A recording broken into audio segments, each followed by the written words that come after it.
Bab 256. Persiapan serangan mendadak. Bagus sekali, sekarang setelah kalian bergabung dengan tentara, kalian harus memberikan lebih banyak kontribusi untuk istana. Kita tidak datang ke sini hanya untuk meraih prestasi kecil lalu pergi, tetapi kita harus bisa mengalahkan semua pasukan Turkestan, tunjukkan kepada mereka betapa kuatnya pasukan Daksya kita. Dengan begini, kalian akan mendapatkan lebih banyak penghargaan. Aku jamin selama kalian mematuhi perintahku, kalian bisa menang dengan mudah. Kita pasti bisa mengalahkan pasukan musuh dan memberikan kontribusi besar untuk istana. Sebelum berangkat, Lin Hai memberikan pidato, memberikan motivasi untuk semua prajurit. Moral prajurit dalam pertempuran sangat penting. Yang dapat meningkatkan moral tidak lain adalah memberi mereka berbagai keuntungan. Saat Lin Hai selesai berbicara, mata semua orang langsung berbinar. Mereka merasa pasukan kavaleri Turkestan sama sekali tidak kuat. Setelah semua prajurit selesai makan, mereka akan segera berangkat. Saat ini pasukan inti Turkestan tidak tahu bahwa pasukan mereka telah dikalahkan. Lagi pula, pada zaman ini, informasi sangat sulit disampaikan dengan cepat dan sepenuhnya bergantung pada kuda yang cepat. Namun, pasukan kavaleri Turkestan itu sangat ceroboh dan sama sekali tidak berpikir akan dikalahkan. Sebaliknya, semua prajurit melancarkan serangan bersama. Mereka tidak pernah menyangka akan dikalahkan oleh pasukan infanteri Daksya. Lagi pula, tidak pernah ada situasi di mana pasukan kavaleri benar-benar kalah dalam pertempuran melawan pasukan infanteri. Justru karena itulah bahkan pasukan pengintai yang mereka bawa, semuanya juga ikut terbunuh. Mereka tidak bisa menyampaikan pesan. Lin Hai berencana memanfaatkan kesempatan ini untuk melancarkan serangan mendadak, bekerja sama dengan Lin Tianhui mengalahkan musuh pasukan sepenuhnya. Jika mereka bisa memukul sebagian besar pasukan musuh, maka mereka akan memiliki modal untuk bernegosiasi. Selain itu, Lin Hai juga sudah menyiapkan senjata rahasia lain untuk menghadapi pasukan kavaleri Turkestan. Itu adalah kaltrop atau ranjau paku. Lemparkan kaltrop ke tanah, dan begitu kuda perang menginjaknya, ia akan langsung terluka dan tidak akan bisa bergerak maju lagi. Jika mereka bisa menahan serangan musuh, mereka akan bisa mengurangi efektivitas tempurnya seminimal mungkin. Mengenai artileri, mereka akan berusaha untuk tidak menggunakannya kecuali benar-benar diperlukan. Perlakukan artileri sebagai senjata rahasia dan cari kesempatan untuk menggunakannya saat terlibat dalam pertempuran yang menentukan dengan pasukan utama musuh. Meskipun 100 artileri dapat menyebabkan kekalahan besar pada pasukan musuh, tetapi tidak akan bisa memusnahkan pasukan utama Turkestan sepenuhnya, jadi usahakan untuk tidak mengeksposnya saat tidak diperlukan. Lin Hai memimpin pasukannya maju di malam hari. Kali ini tim pengangkut barang memainkan peran yang sangat penting. Para prajurit bisa beristirahat di dalam kereta dan tidak akan merasa lelah sedikitpun saat mereka tiba di tempat tujuan. Menjelang tengah malam, mereka telah mencapai perbatasan. Seseorang dikirim untuk menyelinap masuk dan menembakkan surat tertulis ke dalam kota. Lin Tianhui hampir tidak tidur akhir-akhir ini, terutama mengetahui bahwa 2000 pasukan kavaleri Turkestan telah memasuki wilayah Daksya. Hal itu membuatnya sangat cemas. Poin pentingnya adalah setelah banyak berpikir, istana tidak akan bisa menemukan kandidat yang cocok untuk memimpin pasukan ke medan perang. Terlebih lagi, pasukan kavaleri Daksya tidak terlalu hebat dan sama sekali tidak akan bisa mengejar pasukan kavaleri musuh. Ini adalah hal yang paling merepotkan. Dia telah memikirkan cara untuk mengirim pasukan untuk menerobos. Setidaknya 50.000 orang diperlukan untuk mengepung dan menekan 2000 prajurit kavaleri musuh. Dia berpikir sampai larut malam, dan saat dia hampir tertidur, dia tiba-tiba mendengar bawahannya datang untuk melapor. Seseorang datang dengan anak panah dan sepucuk surat. Marsekal, ini adalah surat yang ditembakkan dari luar tembok kota. Dikatakan bahwa dia adalah kerabat Marsekal. Lin Tianhui mengambil surat itu dan membukanya dengan penasaran, matanya langsung terbelalak. Sekilas, ia mengetahui bahwa orang yang menulis surat itu adalah putrinya. Berita dalam surat itu membuatnya terkejut. 2000 prajurit kavaleri musuh telah dibasmi semuanya. Lin Hai memutuskan untuk melancarkan serangan terhadap musuh di pagi hari dan meminta Lin Tianhui untuk segera mempersiapkan serangan. Setelah Lin Hai menghadang pasukan kavaleri musuh, Lin Tianhui harus mengirim infanteri untuk melancarkan serangan dahsyat dari belakang. Serangan dua arah tentu akan mengalahkan pasukan musuh sepenuhnya. Meskipun Lin Tianhui tidak tahu bagaimana cara Lin Hai memusnahkan semua kavaleri musuh, tetapi surat ini tidak mungkin palsu. Lin Ruoxue juga ikut, jadi sudah pasti Lin Hai yang memimpin pasukan. Dengan kabar baik seperti itu, Lin Tianhui langsung menjadi sangat bersemangat. Dia segera memanggil seluruh pasukan dan menyuruh orang membuat api untuk memasak. Setelah makan, Mereka akan menunggu hingga dini hari saat musuh mengantuk untuk melancarkan serangan. Dalam surat itu, Lin Hai tidak menyebutkan berapa banyak orang yang dibawanya. Jika Lin Tiangui tahu bahwa mereka hanya membawa 10.000 prajurit, dia pasti tidak akan setuju untuk melakukan serangan ini. 10.000 prajurit infanteri bukanlah tandingan bagi 100.000 prajurit kavaleri Turkestan. Jika pasukan musuh melancarkan serangan, mereka bisa dengan mudah menghabisi 10.000 prajurit infanteri itu. Inilah hal yang menakutkan dari pasukan kavaleri. Dalam pertempuran di medan datar, pasukan infanteri tidak akan bisa melawan mereka. Lin Hai dan anak buahnya telah menyelinap mendekati pasukan kavaleri Turkestan. Turkestan telah mengepung semua pasukan Daxia di dalam kota. Musuh menjadi sangat sombong dan bahkan tidak mengirim terlalu banyak pengintai. Ini memberi Lin Hai kesempatan yang baik untuk melancarkan serangan mendadak. Meskipun mereka tahu bahwa pasukan Daxia pasti akan mengirim bala bantuan, mereka tidak pernah menyangka bahwa akan datang secepat ini. Wang Dayong datang diam bersama Situ dan beberapa orang lainnya. Mereka juga mengikatkan beberapa ranting pohon di tubuh mereka sebagai kamuflase. Bagaimana? Apakah suratnya sudah dikirim ke kota? Jangan khawatir, Tuan, kami bisa menembakkan anak panah dari banyak tempat, dan telah terdengar bahwa orang di dalam telah menemukan surat yang terikat pada anak panah tersebut. Aku yakin surat itu sudah diterima Raja Lin. Lin Hai mengangguk pelan. Bagus sekali. Kalian adalah orang yang paling berjasa jika kita memenangkan pertempuran ini. Wang Dayong menggaruk kepalanya dengan sedikit malu. Hal kecil ini tidak bisa dianggap sebagai pencapaian besar, bukan? Saat berburu di pegunungan, kami menggunakan penyamaran semacam ini untuk menyelinap juga. Jika aku katakan bahwa kamu adalah orang pertama yang mencapai prestasi pertama, maka kamu memang orang pertama yang mencapai prestasi pertama. Bahkan dalam kondisi dikepung oleh pasukan musuh, kamu masih bisa menyelinap dan berhasil mengirimkan surat tersebut. Orang lain tidak akan bisa melakukannya. Jika kita tidak bisa memberikan surat tersebut kepada Raja Lin, maka kita tidak akan bisa mengalahkan musuh dengan menggabungkan kekuatan kedua pasukan. Sekarang menurut kamu, apakah yang kamu lakukan itu penting atau tidak? Lin Hai berkata dengan lembut. Karena kamu sudah berkata begitu, maka aku tidak akan berdebat lagi. Wang Dayong berkata dengan gembira, jika dia mendapat penghargaan pertama dalam perang ini, maka dia juga akan dipromosikan. Semua orang sangat senang. Semuanya, dengarkan baik-baik dan sebarkan ranjau paku di depan. Kalian juga perlu menggali lebih banyak lubang di sekeliling. Lubang itu harus digali melingkar dan dalam, agar kuda mereka terjebak, dan patahkan kaki mereka saat menyerbu. Kita harus bisa menahan serangan pertama musuh. Liu Ergou, orang-orang yang kalian pimpin harus menuangkan minyak tanah ke tanah sebagai pertahanan terakhir kita. Lin Hai memberi perintah dengan tenang dan meminta semua orang untuk bekerja. Semuanya berjalan dengan tenang dan tertib, langit mulai memucat, dan fajar akan segera menjelang. Lin Tiangui naik ke puncak tembok kota dan melihat ke kejauhan. Lin Hai menjelaskan dengan sangat jelas dalam suratnya bahwa dia akan menarik perhatian musuh di belakang pasukan Turkestan. Bab 257.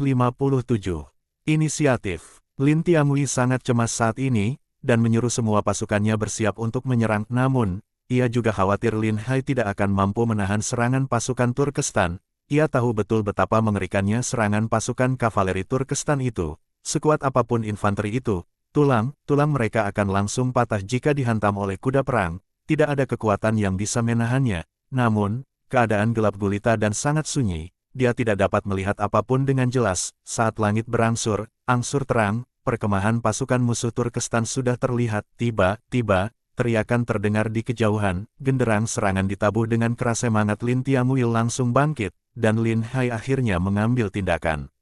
Semuanya, segera buka gerbang dan bersiaplah untuk menyerang setiap saat. Lin Hai meminta semua orang untuk berbaris dan berteriak keras untuk menyerang. Pada saat yang sama, ia memerintahkan anak buahnya untuk menabuh genderang perang dengan kuat, mencoba untuk menciptakan ilusi bahwa pasukan di sini sangat besar. Buatlah agar musuh tidak tahu berapa banyak orang yang datang. Ketika pasukan Turkestan mendengar teriakan dan jeritan ganas dari belakang, mereka semua berlari keluar dari tenda mereka secepat yang mereka bisa. Selama perang, tidak ada yang akan melepas baju zirah mereka saat mereka tidur di malam hari, sehingga mereka bisa segera berperang di saat mereka bangun. Marsekal Turkestan mendengar suara teriakan di belakangnya, dan untuk sesaat dia tidak bisa memperkirakan berapa banyak orang yang ada di belakangnya. Dengan wajah muram, dia berteriak keras, "Apa yang sebenarnya kalian lakukan, tim pengintai? Mengapa kamu tidak tahu bahwa musuh sudah mencapai belakang perkemahan kita? Jenderal, ada yang salah. Kita telah mengepung kota, tidak mungkin seekor lalat pun bisa terbang keluar. Itu pasti bala bantuan yang dikirim oleh Daxia. Wakil jenderal di sebelahnya berkata dengan tergesa-gesa. Bagaimana mungkin? Kita punya 2.000 prajurit berkuda di wilayah Daxia. Kalau bala bantuan datang, bagaimana mungkin mereka tidak datang melaporkan berita itu? Mungkin bala bantuan ini datang diam-diam dan tidak bertemu dengan pasukan kita. Jenderal, berikan aku 20.000 prajurit, aku akan menangkap mereka semua dalam satu serangan. Seseorang langsung meminta izin untuk menyergap, bagi mereka, disergap oleh pasukan Daxia sungguh hal yang memalukan, apalagi, pasukan Daxia adalah pasukan infanteri, dan mereka tidak akan pernah bisa mengalahkan pasukan kavaleri dalam pertempuran langsung di medan terbuka seperti ini. Bahkan jika musuh mengirim pasukan sebanyak 100.000 prajurit, Turkestan hanya membutuhkan 20.000 prajurit kavaleri elit untuk mengalahkan mereka dengan mudah. Namun, Jenderal Turkestan itu tidak menyetujui permintaan bawahannya untuk bertempur. Bagaimanapun, ada Lin Tiangui yang memimpin lebih dari 100.000 prajurit di belakangnya. Begitu banyak pasukan yang dikerahkan, Lin Tiangui akan melancarkan serangan dari belakang, yang mengakibatkan serangan dari kedua arah. Begitu pasukan kavaleri kehilangan ruang untuk menyerang, maka kemampuan tempur mereka tidak akan efektif lagi. Lin Hai memerintahkan anak buahnya untuk berteriak sekeras mungkin. Setiap prajurit kavaleri membawa 4 busur otomatis dan menembak semuanya, lalu segera kembali untuk menggantinya dengan yang baru. Ada pasukan di belakang yang secara khusus memasang busur otomatis. Meskipun hanya ada 500 prajurit kavaleri, mereka dapat mengerahkan efektivitas tempur 2.000 pemanah. Pasukan kavaleri yang dipimpin oleh Wang Dayong dan beberapa orang lainnya berkumpul bersama dan hanya menggunakan busur dan anak panah untuk menembak musuh. Sepotong kain yang dibasahi minyak tanah juga diikatkan ke kepala busur dan anak panah. Setelah menyatakannya, mereka menembakkan ke arah tenda musuh. Mereka mencoba untuk membakar kam musuh, agar mereka kehilangan kam untuk beristirahat di malam hari. Begitu pasukan pengintai Turkestan maju, mereka melihat sekelompok kavaleri bergegas ke arah mereka. Sebelum mereka dapat melihat sosok musuh dengan jelas, rentetan anak panah sudah ditembakkan ke arah mereka, dengan 500 orang yang menembakkan anak panah bersama-sama. Mereka tidak perlu membidik terlalu akurat, ratusan prajurit pengintai Turkestan tertembak dan berubah menjadi landak sebelum mereka dapat bereaksi. Serangan kedua pemanah pun menyusul, menewaskan semua orang yang selamat dari serangan pertama. Mereka terus maju tanpa henti. Suara derap kuda terdengar, wajah Panglima Turkestan berubah drastis. Dia bisa mendengarkan dengan jelas teriakan orangnya tadi.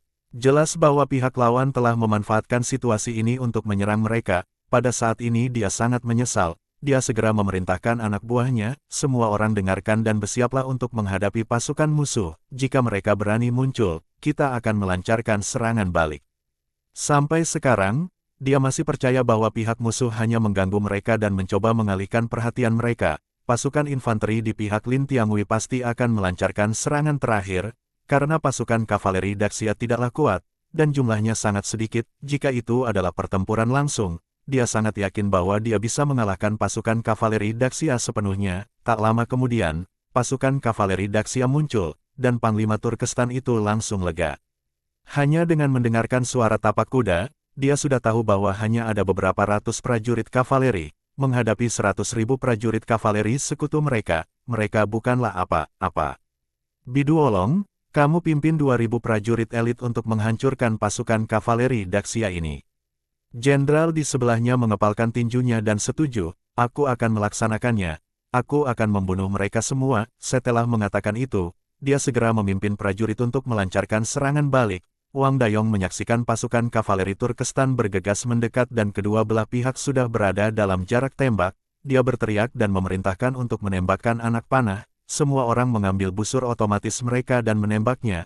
Memanfaatkan celah tadi, dia telah menambahkan tali busur ke semua busur silang yang telah menembakkan anak panah. Dalam sekejap, panah yang tak terhitung jumlahnya ditembakkan ke arah musuh. Kekuatan busur silang dalam jarak 50 langkah sangatlah kuat, dan semuanya menggunakan anak panah penembus baju besi. Meskipun pasukan musuh lebih banyak jumlahnya, mereka merasa ada yang salah karena kecepatan tembakan panah musuh sangat cepat. Pada jarak 50 langkah, mereka bisa melihat sosok musuh dengan jelas, dan hanya ada sekitar 500 orang. Namun, setelah pasukan kavaleri Daxia menembakkan panah, mereka segera mengganti busur otomatis. Mereka, dan dalam sekejap mata, mereka sudah mengganti busur silang ketiga. Pasukan kavaleri Turkestan seperti melihat hujan anak panah, tidak menyisakan ruang untuk menghindar. Mereka nyaris menggunakan senjatanya untuk menangkis dan menggunakan perisainya untuk melindungi bagian vitalnya. Tetapi anak panah itu membunuh kuda mereka. Anak panah itu juga dapat bisa menembus baju besi. Hanya dalam sekejap, setengah dari 2.000 prajurit yang dibawanya sudah terbunuh atau terluka. Setelah Wang Dayong menembakkan semua anak panahnya, dia bahkan tidak menoleh ke belakang lagi dan segera melarikan diri dengan cepat bersama anak buahnya. Setelah mengalami serangan yang sangat keras, kecepatan pasukan kavaleri Turkestan yang tersisa melambat banyak. Jenderal yang memimpin pasukan ini sangat marah ketika dia melihat bahwa pasukan Daxia telah mengambil keuntungan ini dan berhasil melarikan diri. Mereka menggunakan busur otomatis. Semua orang, cepatlah maju dan pastikan untuk memusnahkan pasukan kavaleri itu. Kita tidak pernah menderita kekalahan yang begitu besar dalam perang dengan pasukan Daxia. Dia sudah kehilangan lebih dari separuh pasukannya bahkan sebelum mereka saling berhadapan. Dia bersumpah untuk menghancurkan semua pasukan Daxia. Pada saat ini, dia sudah diliputi dengan kebencian dan berencana untuk melanjutkan pengejaran. Wang Dayong sangat senang ketika dia melihat pasukan musuh yang mengejar dari belakang. Pada saat yang bersamaan, dia sangat mengagumi strategi Lin Hai. Setiap gerakan musuh dikendalikan oleh Lin Hai.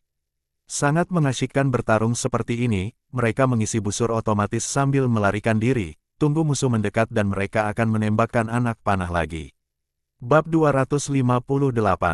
Menyerang. Karena pasukan musuh mengejar dari belakang, mereka akan menembakkan anak panah dari jarak 60 langkah. Saat itu mereka sudah berada dalam jarak tembak terkuat. Marsekal Turkestan melihat anak buahnya tertembak dan berjatuhan dari kuda satu persatu. Marsekal Turkestan yang menyaksikan pertempuran dari belakang merasa ada yang tidak beres dan segera memerintahkan para jenderal untuk menarik pasukannya. Meskipun para jenderal Turkestan keberatan, tetapi mereka tidak bisa menentang perintah sang Marsekal. Jenderal Turkestan tidak punya pilihan selain berbalik dan mundur bersama anak buahnya. Ketika mereka kembali, mereka mendapati bahwa hanya lebih dari 700 dari 2.000 prajurit kavaleri elit yang kembali. Bahkan sebelum mereka menyentuh pasukan Daxia, lebih dari separuh pasukan mereka telah tewas. Jenderal Turkestan itu sangat marah hingga hampir muntah darah. Ia berlutut dengan satu kaki di depan sang Marsekal dan berkata, "Aku tidak kompeten dan patut dihukum, Marsekal. Pasukan itu sangat licik. Ini adalah salahku karena aku terlalu ceroboh. Kamu tidak bersalah," kata Marsekal Turkestan itu dengan tenang. Seorang Marsekal yang bisa memimpin pasukan besar, dia benar-benar tenang saat ini. Wajahnya sangat muram, dan dia melihat ke kejauhan. Langit berangsur-angsur menjadi lebih cerah. Wang Dayong dengan cepat mengganti busur otomatis yang baru dan melancarkan serangan lagi. Dia harus bisa membangkitkan amarah musuh dan memancing pasukan Turkestan melancarkan serangan habis-habisan. Semakin banyak orang yang bisa dimobilisasi, maka semakin besar peluang kemenangan Lin Tiangui. Sebelum pasukan Turkestan bisa bernapas lega, mereka mendengar suara derap kaki kuda yang padat. Mengetahui bahwa pasukan kavaleri Daxia melancarkan serangan lagi, dan jumlah mereka hanya sekitar 500 orang, hal ini membuat mereka sangat kesal. Keunggulan pasukan Turkestan jelas ada di pasukan kavaleri mereka, tetapi mereka malah ditindas oleh pasukan kavaleri Daxia, dan pihak lawan hanya berjumlah 500 orang saja. Bidu Olong, Adaye, kalian berdua pimpin 2 regu kavaleri untuk menyerang dan mengepung musuh dari kedua sisi, jangan biarkan satu pun dari mereka lolos. Kedua jenderal itu segera menerima perintah itu dan memimpin pasukan untuk mengepung musuh dari sisi sayap. Wang Dayong dan rekan-rekannya terlahir sebagai pemburu, dan pendengaran mereka sangat tajam. Mereka dapat mendengar suara tapak kuda lawan dan arah lari mereka. Tebakan yang mulia tepat, pasukan musuh bermaksud mengepung kita dari kedua sisi. Kita akan segera menyerang ke depan dan kemudian mundur secepat mungkin. Semua orang harus mengikuti aku, jangan sampai tertinggal. Jika kalian tertinggal maka kalian pasti akan mati. Wang Dayong tidak takut sama sekali. Setelah selesai berbicara, dia langsung memimpin anak buahnya untuk melanjutkan serangan. Ketika jarak mereka sudah sekitar 50 langkah, pasukan Turkestan juga melancarkan serangan balik. Wang Dayong segera memerintahkan untuk menembaki musuh dengan anak panah. Mereka menembakkan anak panah untuk memaksa pasukan musuh mundur, kemudian segera menarik mundur pasukannya. Marsekal Turkestan itu melihat ke arah di mana kavaleri Daxia melarikan diri, dengan tatapan mata yang sangat membunuh. "Sekarang kalian sudah berada di dalam kandang, tidak semudah itu untuk melarikan diri. Pasukan kavaleri Turkestan yang dikirim telah berhasil melakukan pengepungan. Wang Dayong bergegas maju sekuat tenaga, menghadapi pasukan musuh tanpa menyerah. Biduolong melihat dengan jelas bahwa pasukan kavaleri Daxia sedang menyerang ke arahnya, dan dia segera berteriak kepada anak buahnya, "Serang, bunuh semua babi Daxia itu, dan balaskan dendam saudara-saudara kita." Mereka semua menyerang dengan cepat. Ketika mereka sudah mendekat, Wang Dayong berteriak keras, "Lemparkan ranjau paku."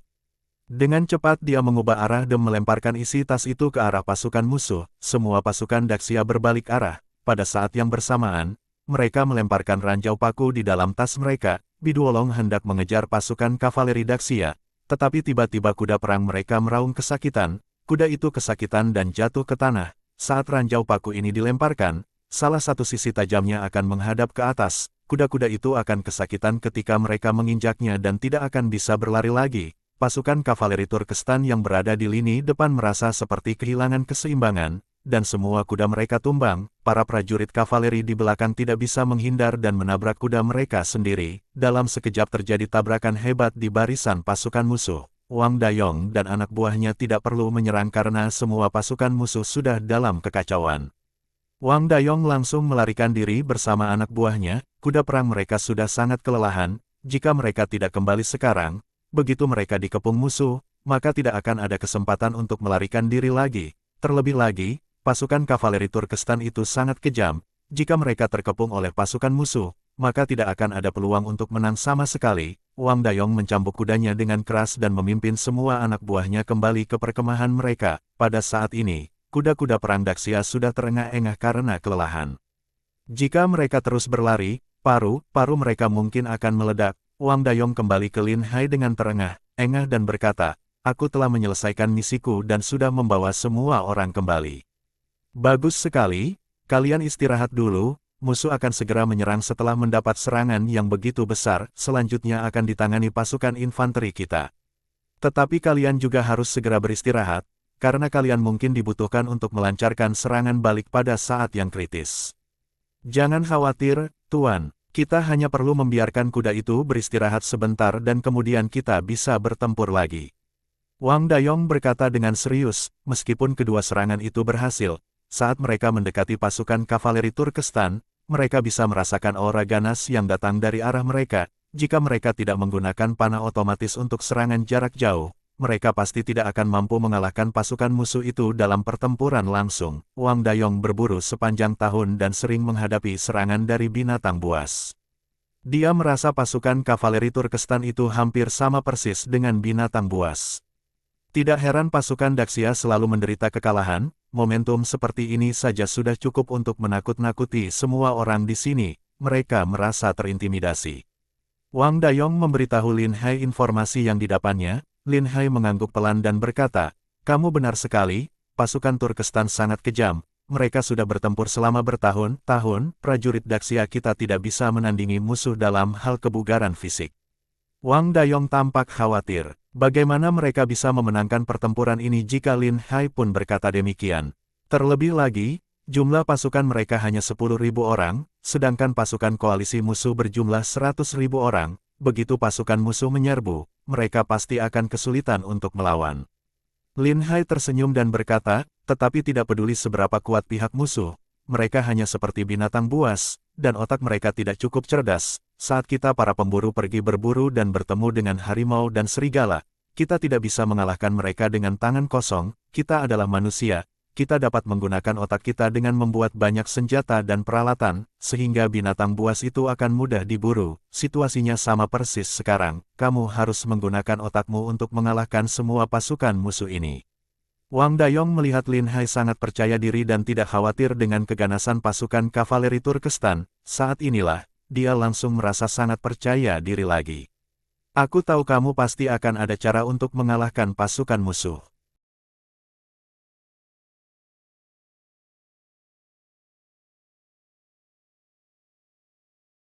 Bersambung